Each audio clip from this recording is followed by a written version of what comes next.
হিন্দুদের মধ্যে যারা একটু সাদাসিধে টাইপের হিন্দু আছেন, যারা এদিক ওদিকে 7-5 প্যাচ বোঝেন না, তারা অঘরী বাবাদের কাছে গিয়ে ভগবান খুঁজতে থাকে। আরে অঘরী বাবাদের কাছে ভগবান পাওয়া যাবে কোথায়? তারা তো নিজেই ল্যাংটো থাকে, তাদের ওখানে ল্যাংটা ছাড়া আর কিছুই পাওয়া যাবে না। শরীরে ছাই মেখে থাকে। সেই ছাইটা কি জানেন? এই যে মানুষকে পুড়িয়েছে না শ্মশান ঘাটে, সেই ছাইগুলো নিয়ে তারা শরীরে মেখে থাকবে। আর এমনকি মানুষের বর্জ্য পর্যন্ত খায় তারা। এই ভিডিওটি বানাবার জন্য বেশ অনেক দর্শক অনুরোধ করেছেন যে হিন্দুদের অঘরী বাবাদের নিয়ে কিছু বলার জন্যে। অঘরী বাবাগুলো হচ্ছে এক ধরনের আধা মস্তিষ্কের লোক। তাদের অবস্থানটা হচ্ছে, তাদের জীবনযাপন হচ্ছে যে কোনো শ্মশান ঘাটের পাশে, যেখানে হিন্দুদের শেষকৃত্য করা হবে তার ছাইগুলো তারা গায়ে মাখবে এবং সেই ছাইগুলো যে জলে গঙ্গায় ভাসিয়ে দেওয়া হবে, সেখানে তারা স্নান করবে এবং অনেক সময় বর্জ্য খায়। এবং আমি এমনও শুনেছি যে মরা মানুষের মাংসও তারা অনেক সময় ভক্ষণ করে।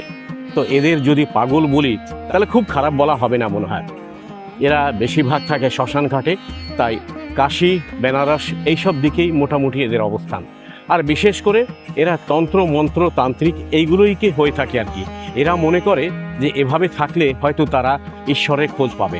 আসলে এভাবে ঈশ্বরের খোঁজ পাওয়া যায় না। তাহলে কি অঘরী বাবা ছাড়া যারা এমনি হিন্দু জীবনযাপন করছে, তাহলে কি তারা ঈশ্বরের খোঁজ পাচ্ছে না?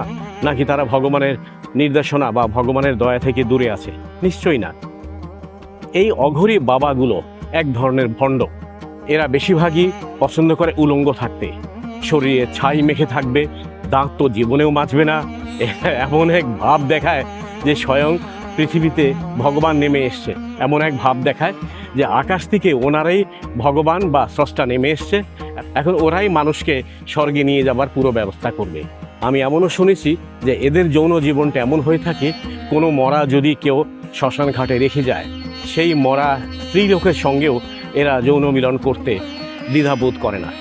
এত বিকৃতির রুচির মানুষ এরা হয়ে থাকে।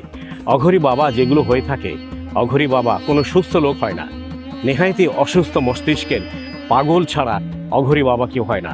আরেকটা কথায় যদি বলা হয় তো অঘরী বাবাগুলো বেশিরভাগই ভণ্ড প্রতারক। হিন্দুদের মধ্যে যারা একটু সাদাসিধে টাইপের হিন্দু আছেন, যারা এদিক ওদিকে 7-5 প্যাচ বোঝেন না, তারা অঘরী বাবাদের কাছে গিয়ে ভগবান খুঁজতে থাকে। আরে অঘরী বাবাদের কাছে ভগবান পাওয়া যাবে কোথায়? তারা তো নিজেই ল্যাংটো থাকে, তাদের ওখানে ল্যাংটা ছাড়া আর কিছুই পাওয়া যাবে না। শরীরে ছাই মেখে থাকে। সেই ছাইটা কি জানেন? এই যে মানুষকে পুড়িয়েছে না শ্মশান ঘাটে, সেই ছাইগুলো নিয়ে তারা শরীরে মেখে থাকবে। আর এমনকি মানুষের বর্জ্য পর্যন্ত খায় তারা। হিন্দুদের শেষকৃত্য করার পরে ছাই যেখানে ফেলা হবে গঙ্গার পাশে, ওইখানে গিয়ে তারা স্নান করবে, মুখ ধোবে, এখানেই তাদের সব কিছু। এদের ভিতরে এমন এক ভাব হয় যে ভগবানের সান্নিধ্য পেতে পেতে এরা নিজেরাই ভগবান হয়েছে। তো ভগবান যদি হয় তো এদেরও তো এক সময় মরতে হয়, তাহলে ভগবান মরবে কেন? ভগবান তো সৃষ্টি হয় না, ভগবান নিজেই একজন স্রষ্টা যদি হয়ে থাকে, তার মৃত্যু হবে কেন?